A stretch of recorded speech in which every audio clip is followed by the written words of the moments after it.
Optimal health for high performers. This is the Health Upgrade Podcast with Dr. Nawaz Habib. Hello, everybody. Welcome back to the Health Upgrade Podcast. This is Dr. Habib, and I'm here with JP. How are you, sir? I'm doing great.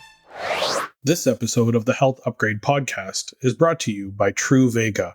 Have you been looking for a simple way to feel calmer, think clearer, and sleep better? Imagine achieving this with just 2 minutes a day. I'm excited to introduce you to Truvaga, a handheld device that supports your nervous system through gentle vagus nerve stimulation. As a doctor specializing in functional health and wellness, I've seen firsthand how Truvaga has accelerated healing in my clients. I've used this device to help people with a range of issues, from sleep disturbances and heart palpitations to digestive dysfunction, nervous system imbalances, and mental wellness concerns. The results have honestly been remarkable. Truvaga is designed to catalyze and accelerate the shift in your body from fight or flight to rest, digest, and recover mode, helping you manage stress, maintain mental clarity, and unwind more easily. It's not just theory. I've witnessed its positive impact on real people facing real health challenges. The best part? Truvaga fits seamlessly into your routine. No need to carve out hours for wellness. Just 2 minutes a day can make a difference. It's a small investment of time for potentially significant benefits in how you feel and function each day. If you're curious to experience Truvaga for yourself, visit truvaga.com/upgrade. You can save $30 on your device by using the code UPGRADE30 at checkout. Remember, that's truvaga.com, truvaga.com/upgrade. It might just be the first step towards a calmer, clearer you, just as it has been for many of my clients.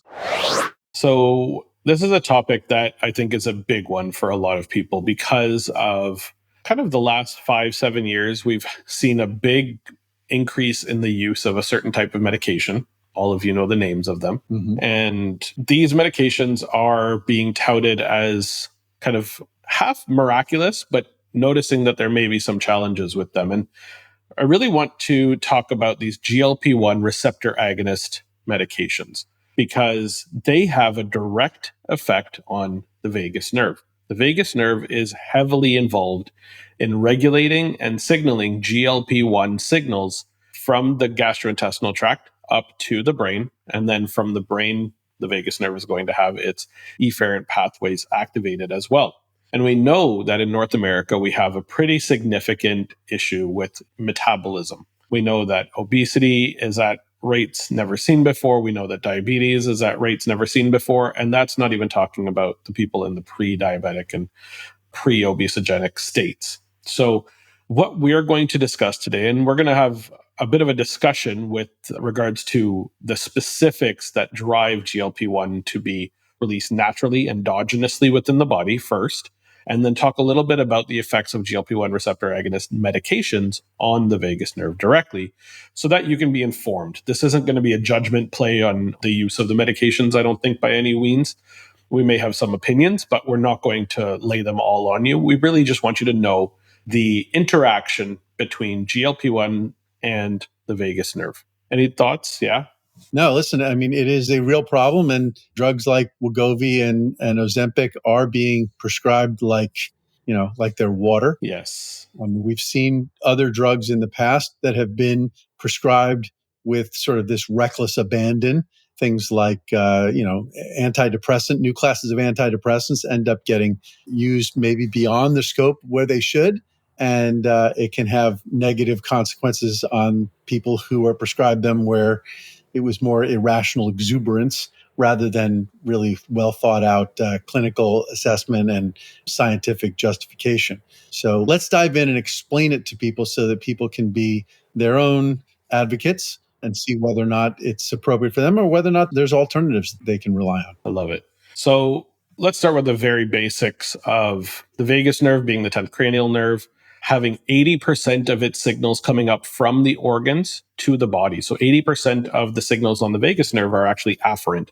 They're not brain to body as we may assume they would be just simply looking at it anatomically, but the signals are actually coming up from all of our organs. And the major area where these signals are coming up from is the gastrointestinal tract, the GI tract to begin with. So we have to really look at what types of signals are being sent up via the vagus nerve from these different organs along the GI tract. So number one, let's start with in the stomach. So when somebody eats food, you take in a food into your mouth, you chew it down ideally, and ideally having enough kind of bites per or chews per bite to liquefy that food, get it to go down through the esophagus and enter your stomach. That's the first real organ that accepts food into it, where some chemical process is going to be done. We've had salivary amylase come in the mouth to start to break down that food. But once that food gets to the stomach, it has hydrochloric acid that's going to be released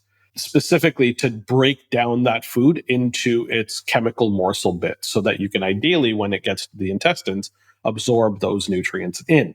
When that food enters the stomach, there is a very specific set of signals that are created. And that is specifically just the fact that the food has entered the stomach.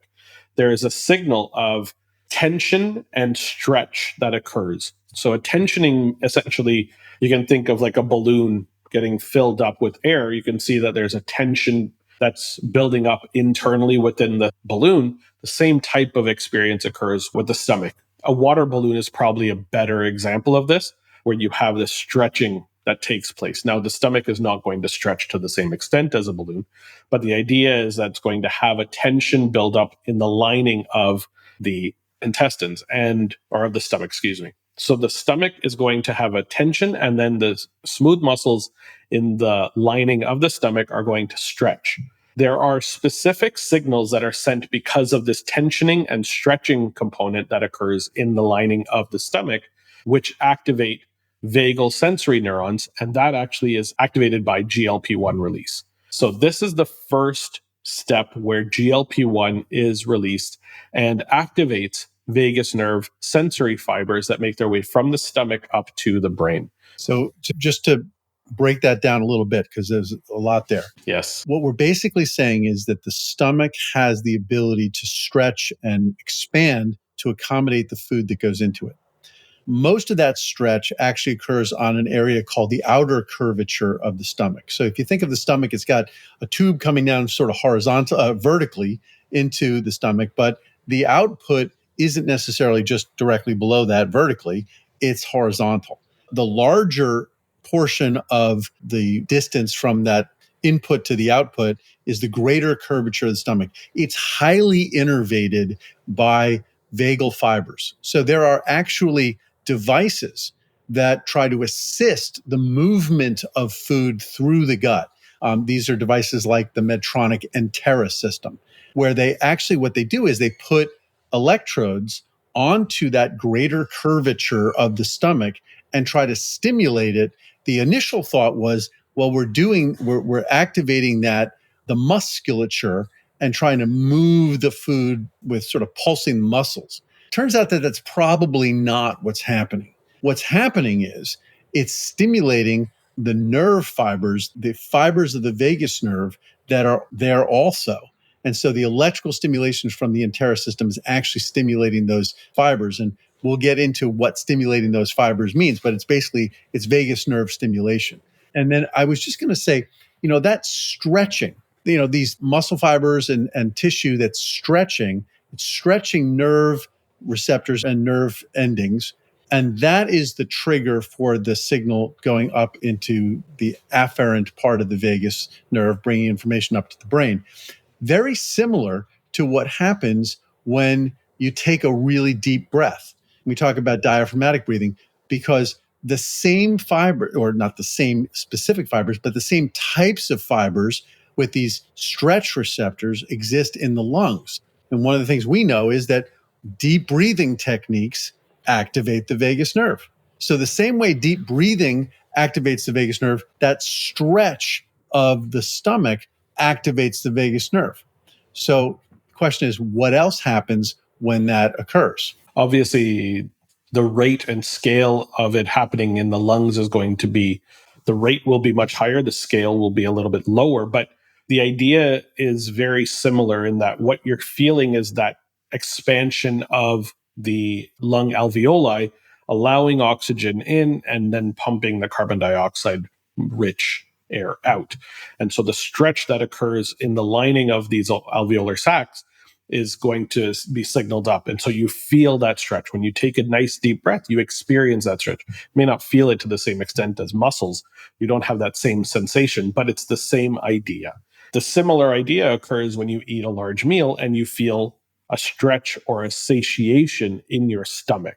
And so you're going to get at a rate that's lower than the lungs, but at a scale that's slightly greater than the lungs, because you have physically a bolus of food that's now entered there, creating that stretch mechanism. So that stretch mechanism actually creates GLP-1 release. GLP-1 release in the lining of the stomach. And that GLP-1 signals to the vagus nerve, and those vagal fibers are going to relay that up to the brain via those afferent signals. So it goes up to the nucleus tractus solitarius, the NTS, in the brainstem, which is the relay point for the afferent vagus nerve fibers into the central nervous system. So now this is where we initially get that feeling of satiety, satiation, of having the meal, having the food, the bolus come into the stomach and saying, okay, I feel good. Now, here's a fun little clinical pearl for anybody who's interested in hearing about this, because we're often told that we need to eat slowly and we need to eat to when we're 80% full and give ourselves about 10 to 15 minutes to experience the full stretch experience and have that full satiety feeling. What that means is it takes a little while for that stretch response to be signaled up entirely.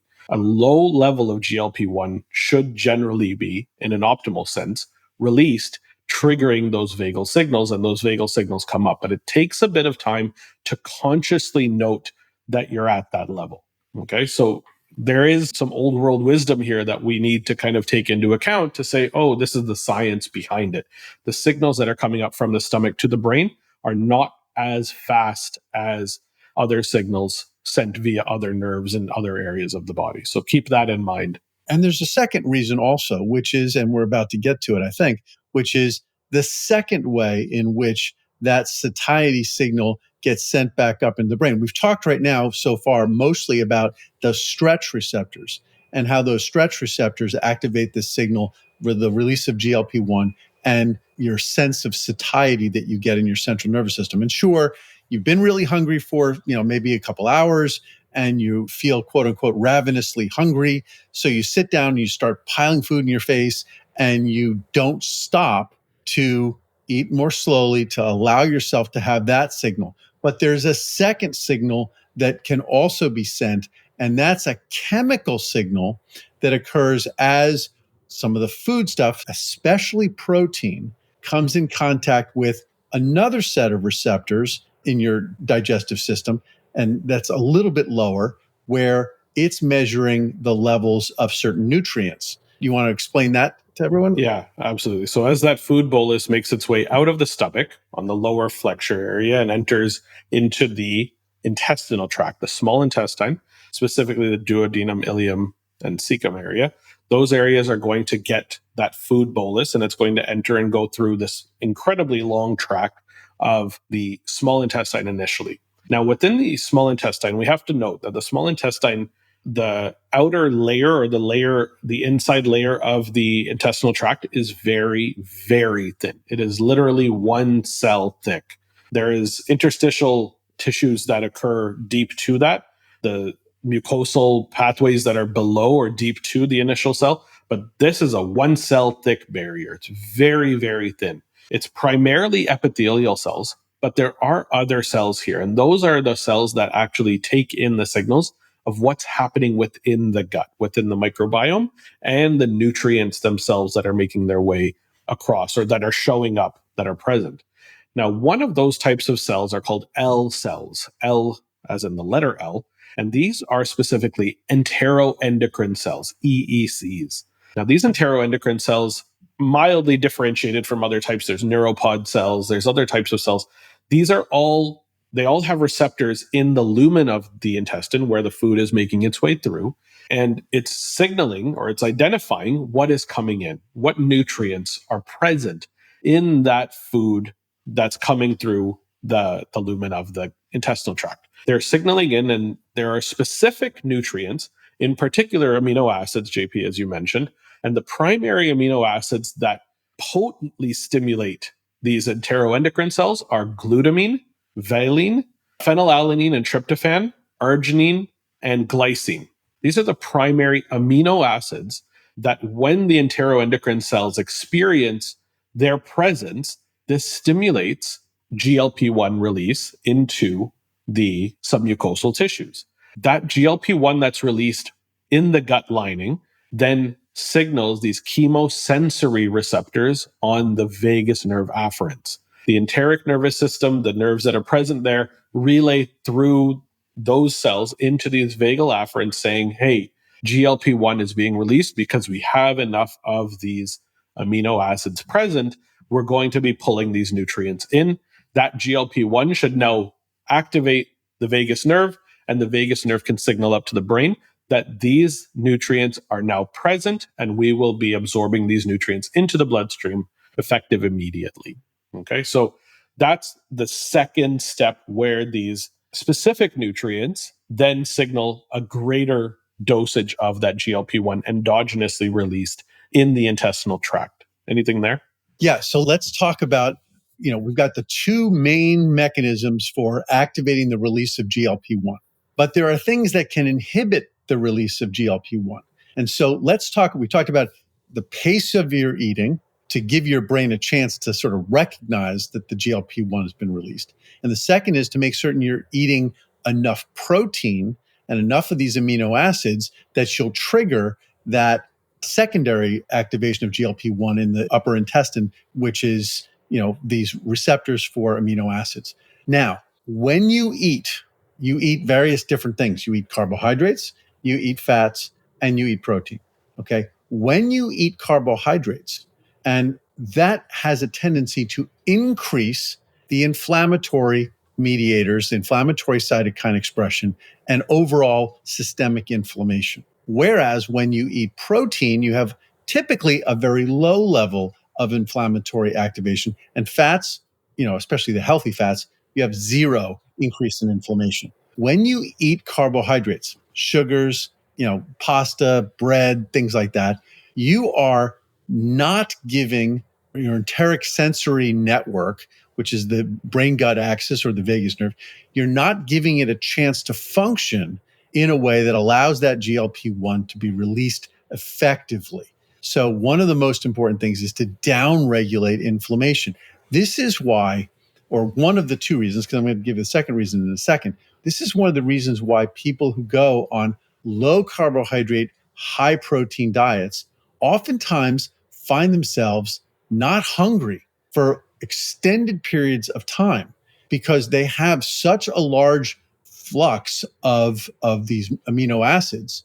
And simultaneously, first off, protein takes longer to digest, so it's going to spend more time in the stomach. Then it's going to spend more time in the intestines, and you're going to have a higher flux of amino acids. So the first two signals we talked about are going to be stronger. But you're also not going to have an inflammatory signal. Inflammation makes you hungry because you're not getting the GLP-1 signaling. So if you get into that, it doesn't have to be carnivore, although I'll give you a reason why I think carnivore may be better than sort of a high protein, low carbohydrate, vegetarian-based diet, is because you're having this longer period of time where GLP-1 is being released at the right levels. Now, the reason why I said I think, and again, it's not a hard and fast rule, but I think you'll find you can spend more time sated and not needing to eat when you're on a meat-based diet is because the specific amino acid ratios that you have in different types of food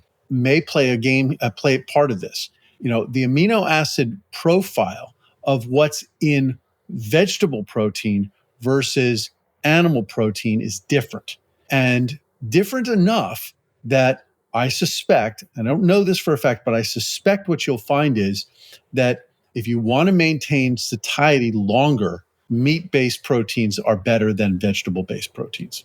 They're not bad, don't get me wrong. I'm not saying don't eat them, but I'm saying that vegetable proteins may not be as effective as giving you that long-lasting satiety impulse. There's no question about it. And not to miss out on the point that carbohydrates, when they are coming into the intestinal lumen, are also necessary to feed the microbiome.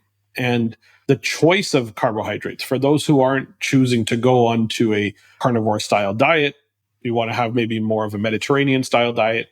Carbohydrates, the choice that you make on the type of carbohydrate is going to feed the microbiome in a particular way. So a high sugar, high glycemic style of carbohydrate entering is going to have a much more challenging time because it's going to change the microbiome, which is going to trigger more of those inflammatory triggers of lipopolysaccharide entering the gut, causing leaky gut and having that more of that inflammatory activation. And that in its secondary sense is going to trigger more hunger as well. So not only are we triggering more of that inflammatory reaction and having more immune activation taking place locally within the gut, we're also getting that secondary feeling of I'm inflamed. I need nutrients to knock out that source of inflammation. Let me get more nutrients in. And so you eat more and eat more and eat more.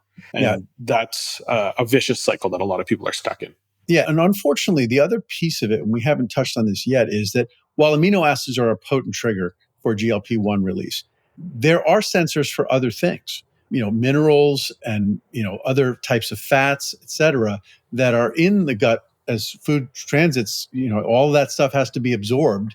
And when we have a lower level of these important trace nutrients, trace minerals, et cetera, your body is starved for getting those nutrients. So it's going to tolerate eating more if those nutrients aren't present. When those nutrients aren't present,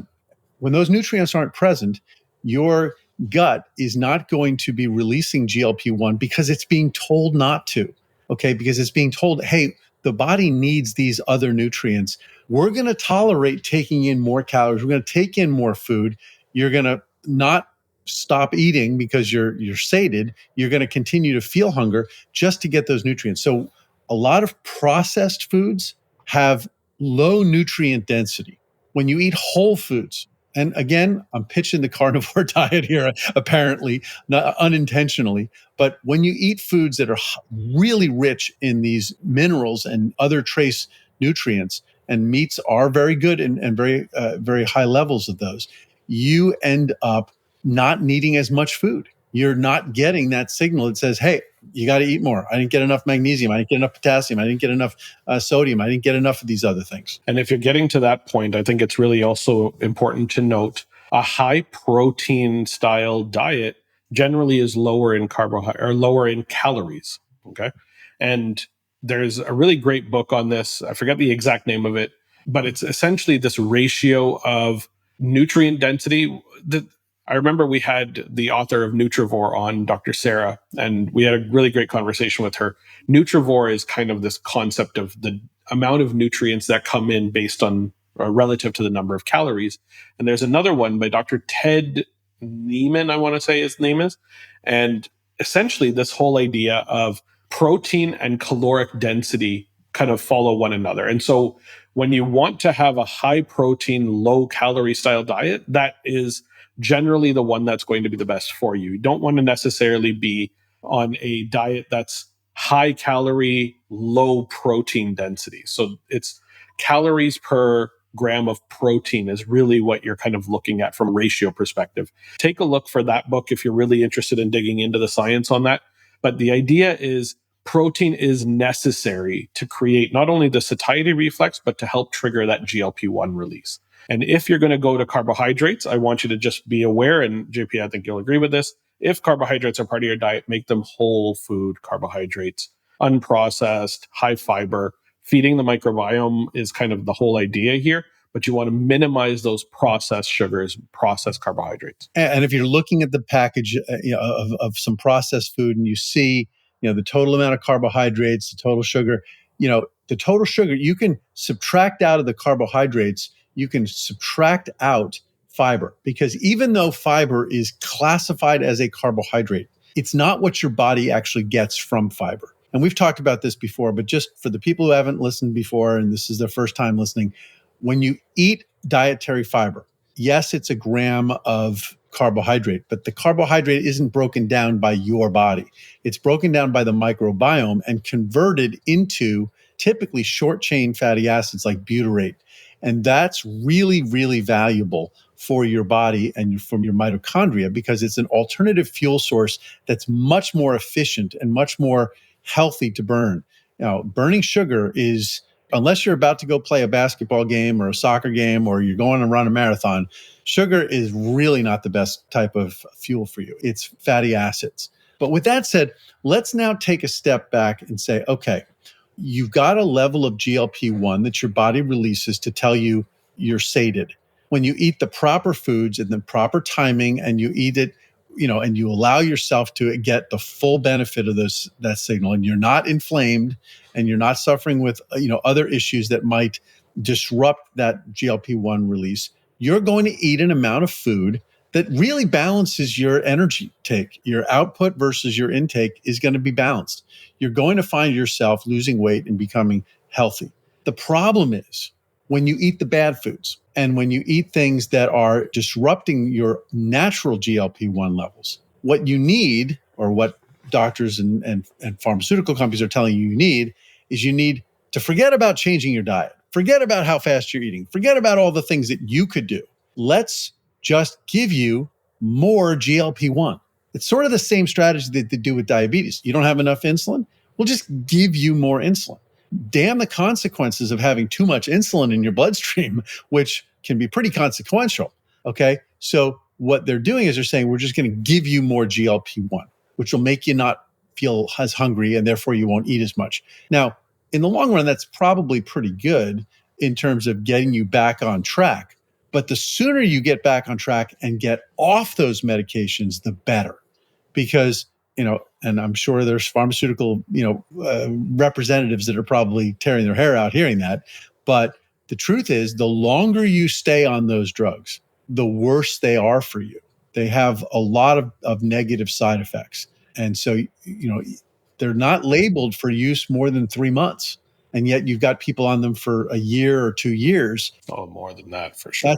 And the problem is, for most people, if they don't actually change their habits and change what they're eating, and when they go off those drugs, they gain the weight back.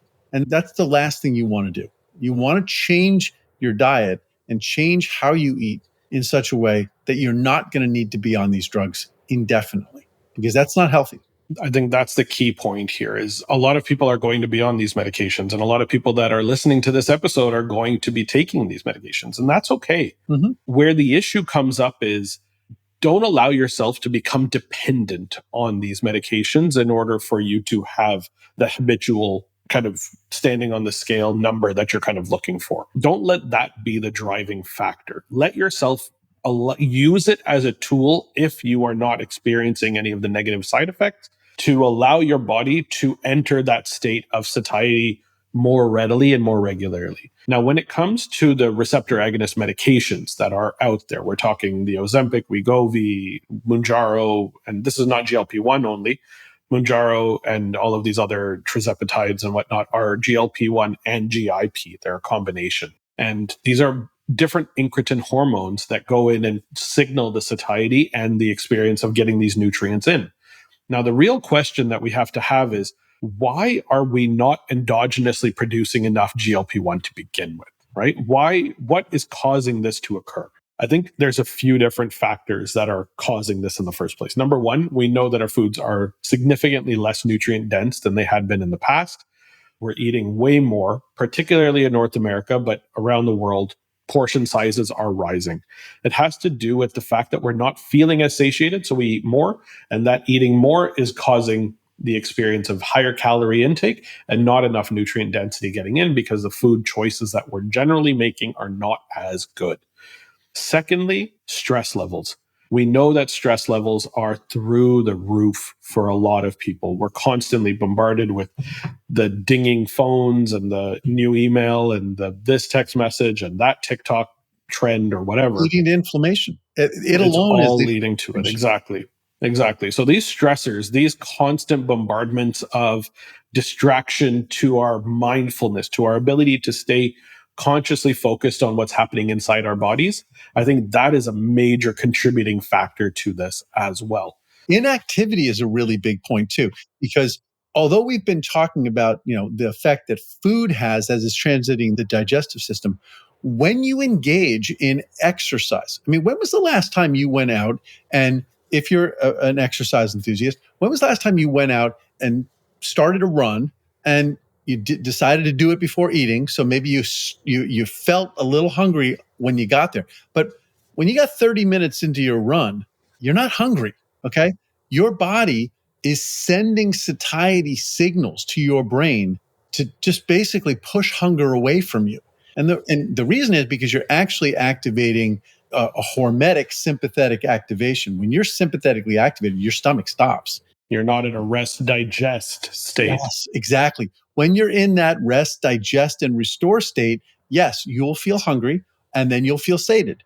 When you are exercising or you're stressed or otherwise, there's no hunger. There's no conscious experience of being either hungry or sated. It's just out of your consciousness entirely. And so getting more exercise and doing work, et cetera. I mean, I know for myself, if I've had a really active day, at the end of that day, I might say, wow, I haven't eaten in like 8 hours and I've been doing all this stuff. Then once you sit down and you relax and you're like, yeah, I could really go for something. I'm a little peckish right now.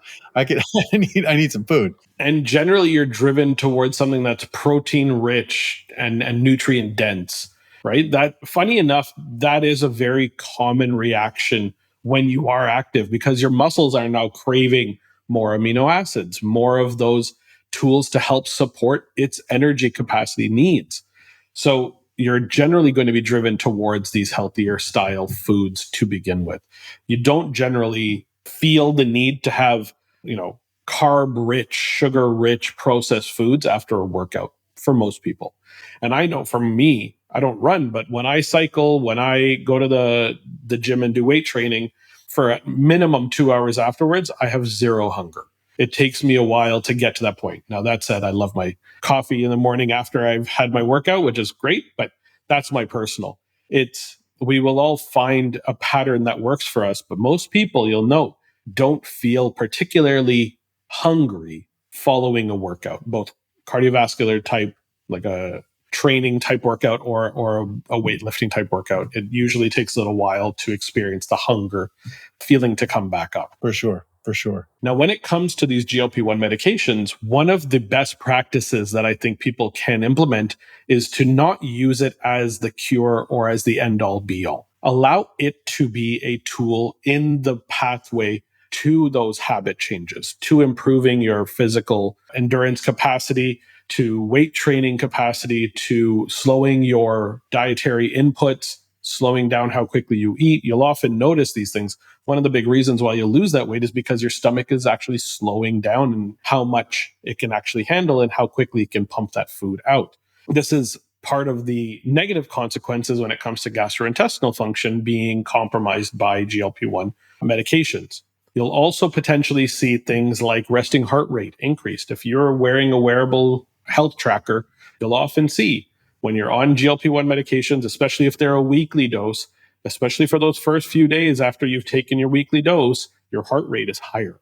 It's generally pumped up, and it's also causing your HRV signal of your vagus nerve signaling capacity to come down. Okay, so these are negative consequences of taking some of these medications. It's not 100% across the board, but it is a majority of people will experience those changes physiologically when taking these medications. And that's why you don't want to be on them for more than a relatively short period of time. I know it's in the Bible, but I always quote it because it was said by Spider-Man's Uncle Ben when he said, "With great power comes great responsibility," and that's really what we're talking about with GLP-1s. If you're going to take them, they have great power and they will help you. But if you don't take that as an opportunity to change your habits, you're going to end up having to be on them for an extended period of time. And in the presence of that much power, you're going to suffer damage. Okay, because you're not going to get only the good side. There's going to be bad things that occur with them, and we want to make certain that you're aware of them and that you use them responsibly. Yes, use them responsibly is key. In terms of the specific habit changes that we are going to push or recommend if you are utilizing these medications, higher protein diet is number one, no question. We know that because of the rapid rate of weight loss that occurs on these medications, that a lot of that weight loss is not just fat mass, it's actually muscle mass. So you want to be really careful. So strength training, exactly. Strength training and protein intake need to be at the absolute top of the list in terms of what those first habit changes are. So high fiber, high protein with resistance training, absolute must if you are taking these medications. And also, I would say hydrate, because when you stop eating food, a lot of people don't realize how much of their daily hydration is actually coming from food. It's not just from drinking. So drink water, because you're going to be giving your body less input of hydration that it needs. So water is, it's really simple. Just make certain you add an extra bottle of water into your day. No question about it. The next thing that I would highly recommend put on that list is sleep. Fix your sleep. Sleep really, really well. When you fall asleep, your vagus nerve turns on. Your capability to allow your vagus nerve to signal that the brain to body connection, anti-inflammatory, restorative signals of acetylcholine out to the rest of the body, and your ability to repair any damage that's taken place during that past day significantly increases. Sleep is absolutely overlooked when it comes to weight health, to metabolic health overall, and particularly is important when you're on these medications. So that is an across the board habit change that needs to occur, but it needs to be put higher on the list when you're taking these medications for sure. And the last I was going to say was exercise, but resistance training in particular, I highly recommend. So it's the sleep, the dietary changes, and the exercise. And the last little piece, look for hidden stressors. Look for things in your life that are pushing you into a stressed, sympathetic fight or flight style state that are keeping you there too long. Things that feel overwhelming, things that are not necessarily good stressors, not hormetic stressors, but rather they're pushing you into that sympathetic state and you're staying in a rumination state, or you're not allowing your body to handle those stressors really effectively. The more stress your body is under, the less vagus nerve signaling capacity you have.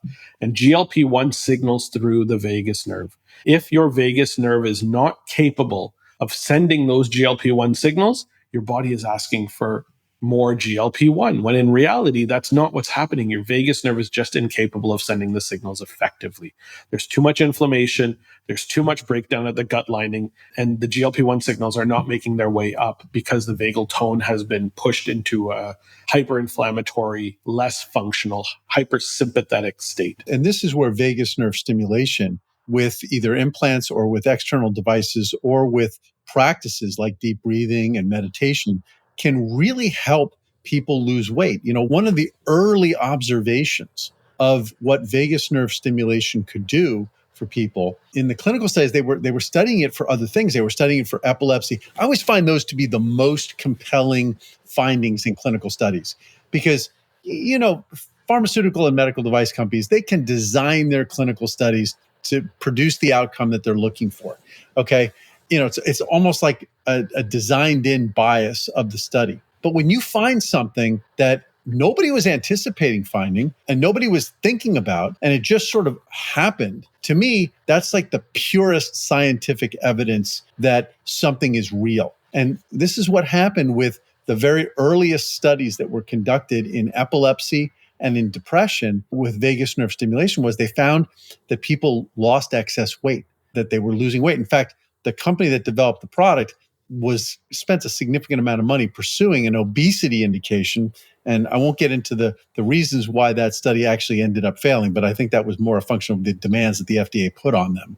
But ultimately, vagus nerve stimulation through a different company was approved for treating obesity. And this is exactly the reason why, that you're actually upregulating GLP-1 signaling, the efficiency of that signaling. You're reducing inflammation, which suppresses that GLP-1 release. You're amplifying the signal of satiety. You're enhancing sleep. I mean, all of the different pieces that we've been talking about are part of this equation, why vagus nerve activation can be a very potent tool for helping people to lose weight. It's not in and of itself a weight loss.